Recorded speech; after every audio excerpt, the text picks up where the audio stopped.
Representative Andy Ogles of Tennessee declared on Monday in the course of an Islamophobic rant online that pluralism is a lie. I want to take this seriously, not the Islamophobia part of it, because I'm not going to engage with him on that, but the underlying claim that pluralism is a lie. Because if you believe pluralism is a lie, you don't just misunderstand American politics, you actually misunderstand America. What it is at its foundation, at the level of its operating system. So let's talk about what pluralism actually is, and more importantly, what it's not. Pluralism is not tolerance, and that distinction matters enormously because it's where this conversation usually goes wrong.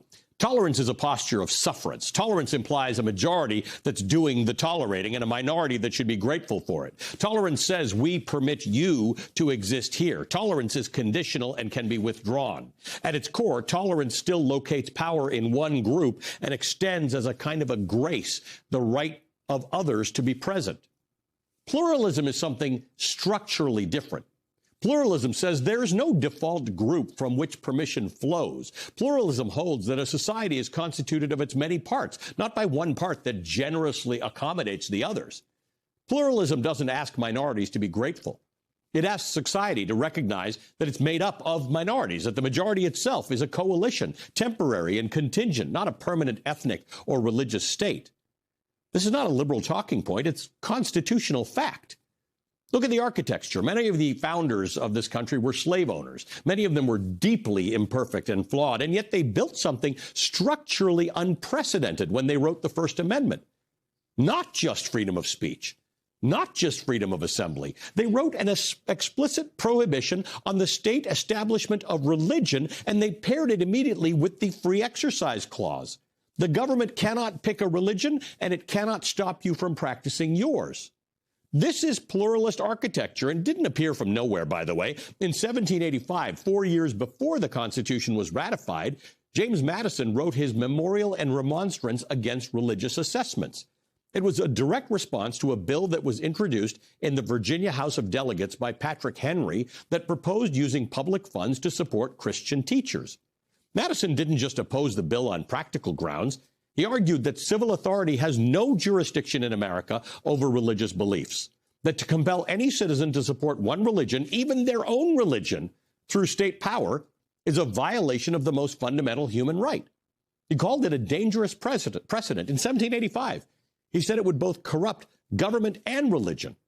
And that argument became the intellectual backbone of the Establishment Clause. Now look at Article 6 of the Constitution itself. It's okay if you don't know Article 6. It's often overlooked and almost never quoted.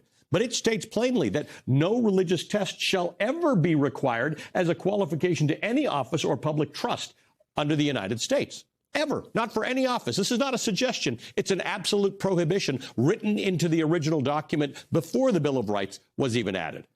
And when Madison sat down to explain the logic of the entire constitutional design, he was explicit.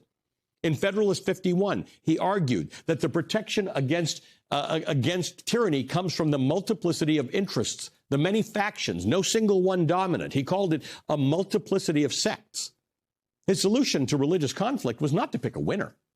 It was to ensure that there were so many that no one could oppress the others. That's pluralism, written by the architect of the Constitution in his own hand. Pluralism was not an accident. It was not a pragmatic compromise among Protestant sects. It was a deliberate departure from the model of every European nation state that the founders had ever known, because every European nation state they knew was at its foundation an ethnic and religious project. England had the Church of England. The crown and faith were fused by law. France, despite its revolution, was a Catholic civilization state. The laïcité that eventually emerged was not pluralism. It was just a different kind of imposition. It was a state-enforced secularism that defined itself as being against religion, and in practice it fell hardest on Islam and Judaism in ways that it rarely applied to Catholicism. Germany's post-war democracy is admirable and hard-won, but Germany spent the better part of its modern history asking what it meant to be German in ethnic terms, and that question produced catastrophic answers. America did something different, not perfectly, not consistently. The history of native peoples, of enslaved Africans, of Chinese exclusion, of Japanese internment, all of that is real. All of it is a betrayal of our founding architecture. But the architecture itself was different.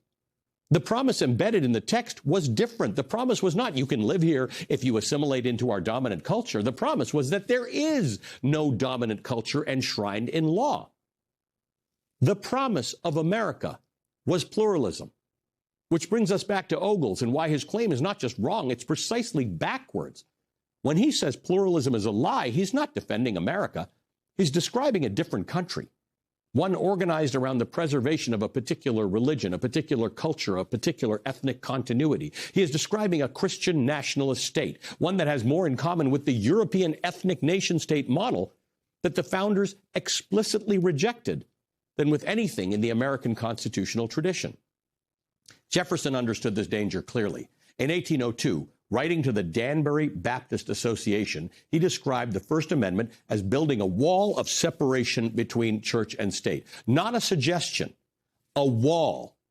He was not being metaphorical. He was describing a structural boundary, one that protected religious communities from the government as much as it protected the government from being captured by religion. The people who wave the Constitution the hardest are often the least familiar with what it actually does. The First Amendment does not protect Christianity. It protects Christianity equally with every other faith, and it does so by protecting no faith as the official faith of the United States.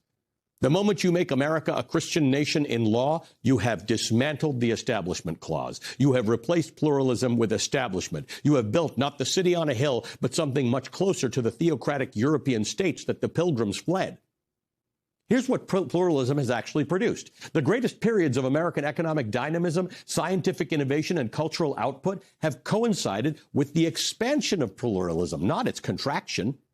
The mid-20th century research universities that produced the technology the world now runs on were built in part by Jewish scientists fleeing European ethnic nationalism.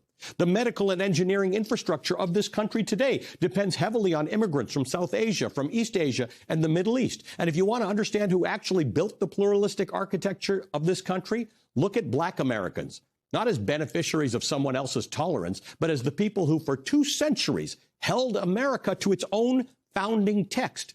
The 13th Amendment, the 14th Amendment, the 15th Amendment, the Civil Rights Act, the Voting Rights Act. These were not gifts from the majority. They were demands that the constitutional promise meant what it said. Every single expansion of American pluralism has had Black Americans at its center. None of this happened despite pluralism. It happened specifically because of pluralism. Because when you don't mandate a single cultural operating system, you get a full range of human ingenuity operating in the same space, at the same time, under the same rules. This is not a weakness. This is compounding interest on human capital. Pluralism is not a lie. It is the most honest thing about America. It is the honest acknowledgement that this nation was never, not in 1785, not in 1789, not in 1802, and not now, a single people with a single faith and a single culture. It was always many peoples, many faiths, and many cultures. Negotiating a shared civic life under a set of rules that protected that multiplicity. Madison knew it, Jefferson knew it, they built it into the documents on purpose. That negotiation is hard, it's sometimes ugly, it produces conflict, as all honest things do. But the answer to hard pluralism is not to abandon pluralism. The answer is to keep doing it. The constitutional, civic, democratic work of building a country big enough to hold all of it. That's what America was designed to be, and anyone who tells you otherwise is not defending America. They are defending something else.